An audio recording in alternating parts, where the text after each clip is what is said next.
За манай эдийн засгийн банк орны гишүүд нэг жоохон анхаарлаа хандуулах уу? Ер нь эрхэм эдийн засгийн банк орны эрхэм гишүүд бол энэ улсын их хурлын тогтоол гаргах гэж байгаа энэ батлуулж байгаа их хурлд оруулж байгаа улсын их хурлын тогтоолын талаар маш сайн уншиж ойлгоцсон байгаа гэж би бодож байна. Тэгэхээр гишүүд маань юуны түрүүнд эхлээд нэг энэ засгийн газрын бүрэн эрхийн асуудалд улсын их хурл тогтоол гаргах заммаар оролцох нь зөв эсэхэд нэг үнэлт өгөх шаардлагатай юм шиг харагдаж байгаа. Яагаад тэгэхээр эрчим хүчний тухай хуулийн 4-ийн 1 дээр улсын хурл эрчим хүчний талаарх төрийн бодлогыг тодорхойлно гэдэг. Мөн энэ эрчим хүчний тухай хуулийн 5-ийн 1-ийн 1 дээр засгийн газар эрчим хүчний талаарх төрийн бодлого эрчим хүчний тухай хууль тогтоомжийг хэрэгжүүлэх ажлыг зохион байгуулах гэж байна. Тэгэхээр улсын хурл засгийн газрынхаа бүрэн эрх рүү ингэж орж энэ тогтоол батлуулах хэрэгцээ шаардлага байна уу үгүй юу гэдгийг зөв үү буруу юу гэдгийг нэг дүгнэх хэрэгтэй болчиход байгаамаа. За энэ тогтоолын төслөөр ингээ харахаар 6 дээр тэр өвлийн их ачааллын үед үүсэж бодсошгүй эрсдлээс сэргийлэх хүрээнд гээд энэ ер нь засгийн газрыг энэ тогтоолоороо бид нар хууль зөрчихийг дэмжиж байгаа юм уу эсвэл зөвшөөрөд байгаа юм уу? Ийм агуулгатай заалтууд ороод ирсэн. Дулааны цахилгаан дамжуулах түүхээс даамж энэ бүх тоног төхөөрөмжийн засварт шаардлагатай санхүүжилтийн дутагдлыг гэдэг байгаа шүү дээ. Энийг одоо яах юм? Засгийн газрын нөөц сангаас тэгээ холбогдох их үүсвэр гэж ямар их үүсвэрийг хэлээд байгаа. Энэ тодорхой бус. Эн чинь бүр хуулиас гадуур санхүүжилт бий болох гээд байна гэсэн ийм нөхцөл байдал үүсэж байна.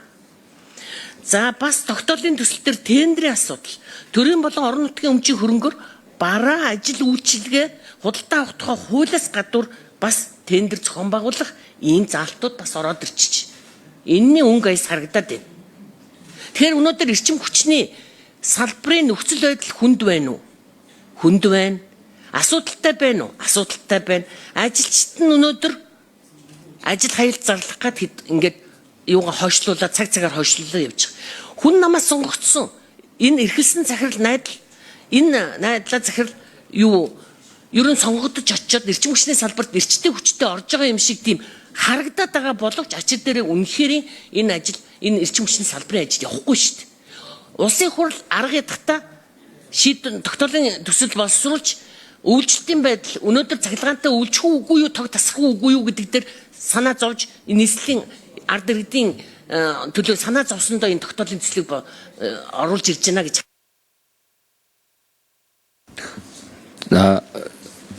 Ачим гишүүний микрофон олгоё.